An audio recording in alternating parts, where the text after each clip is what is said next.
ये भूतिया खूनी कहानी रेगिस्तान के एक मौत का कुआं की है, जहां केवल पानी की एक बूंद की तलाश में कई जिंदा इंसान दफन हो गए। दरअसल शहर से कई किलोमीटर दूर एक वीरान रेगिस्तान था। रेगिस्तान के आसपास कुछ ऐसे रहस्यमयी जगह थी जहां खनिज पाए जाने के संकेत मिले थे, जिसकी लालच में कई लोग उस रेगिस्तान में जाने की कोशिश करते थे और रेगिस्तान की रेत में कहीं खो जाते थे।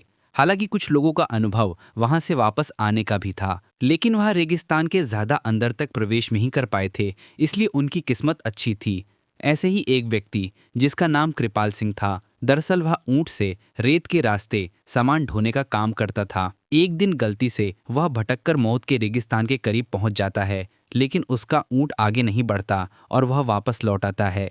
कृपाल सिंह ने भूतिया रेगिस्तान की खूनी हलचल महसूस की थी। उसे समझ में आ गया था कि यदि उसका ऊंट उस जगह से उल्टे पांव भागा है तो जरूर वहां कोई खून रहस्य छुपा है। रेगिस्तान में एक सोलर प्लांट लगने वाला था, जिसके लिए उसी रहस्यमयी रेगिस्तान में सर्वे टीम रिसर्च करने पहुंचती है। रिसर्च टीम को पता लगाना है कि रेगिस्तान के किस हिस्से में सबसे ज्यादा तेज सूरज की रोशनी आती है, क्योंकि उसी की किरणों की मदद से विद्युत उत्पादन किया जा सकता था। रिसर्च टीम स्पेशल गाड़ी से रेगिस्तान में पेट्रोलिंग करने लगती है। रेत में गाड़ी की गति कम होती है, इसलिए वह धीरे धीरे ही रेगिस्तान का तापमान नापते हुए बढ़ते जाते हैं। लेकिन अचानक वह उसी मौत के कुएं के करीब पहुंच जाते हैं, जहां से कोई वापस नहीं आ सका। गाड़ी मौत के कुएं की रेत से फिसलने लगती है। गाड़ी का ड्राइवर ब्रेक लगाकर उसे रोकने की कोशिश करता है, लेकिन कुएं की ढलान की वजह से वह संतुलन खो देता है और गाड़ी मौत के कुएं में समा जाती है और हजारों टन रेत गाड़ी को दबा देती है।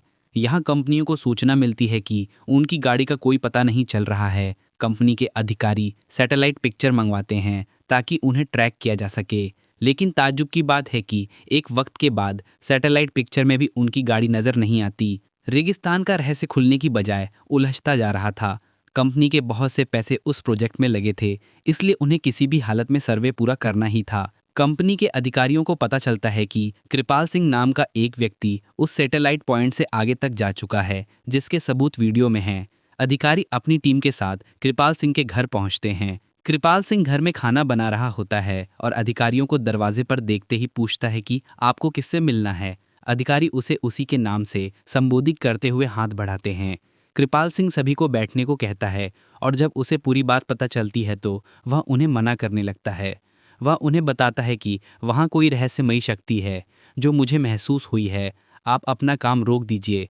लेकिन कंपनी के अधिकारी कृपाल सिंह को मोटी रकम की लालच देते हैं और उसे अपनी रिसर्च टीम का हिस्सा बना लेते हैं। कृपाल सिंह काफ़ी समय से बेरोजगार था और उसके सर में कई लोगों की उधारी थी, इसलिए मजबूरी में उसे रिसर्च टीम का हिस्सा बनना पड़ता है। वह ज़्यादा पढ़ा लिखा तो नहीं है, लेकिन वह रेत का बादशाह है। उस रेगिस्तान में कृपाल सिंह से ज़्यादा कोई नहीं गया था, इसलिए उसे कुछ लोग रेगिस्तान का जहाज भी कहते थे। दोबारा से रिसर्च टीम उसी दिशा में गाड़ी को आगे बढ़ाती है, लेकिन कृपाल सिंह गाड़ी के आगे आगे ऊंट से चलता है। उसे पूरा यकीन है कि खतरा समझ में आते ही उसका ऊंट उसे आगाह कर देगा। इस बार कृपाल सिंह काफ़ी आगे तक बढ़ता जाता है, लेकिन ऊंट कोई प्रतिक्रिया नहीं देता। कृपाल सिंह को संदेह होने लगता है कि कहीं ऐसा तो नहीं कि इस बार ऊंट को पता ही नहीं चल रहा हो कि आगे खतरा है। कृपाल सिंह के पीछे रिसर्च टीम की गाड़ी बढ़ रही होती है।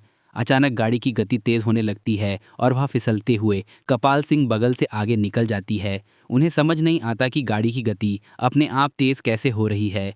धीरे धीरे उनकी गाड़ी कुएं की रेत में चली जाती है।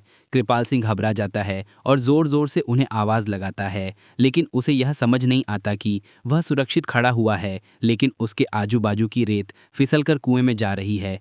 वह अपने ऊँट को पीछे करके वापस आ जाता है और जब कंपनी के सभी लोगों को यह पता चलता है तो वह इस बात की गंभीरता को समझते हुए अपना कार्य रोक देते हैं। सभी उसे मौत का कुआं जोन घोषित करते हैं। दरअसल वह कुआं रेगिस्तान का रक्षक है, जो रेगिस्तान में रहने वाले जीव जंतुओं की रक्षा करता है और वहाँ किसी भी प्रकार का बदलाव नहीं होने देना चाहता। कुएं के अनसुलझे रहस्य के साथ ये कहानी समाप्त हो जाती है।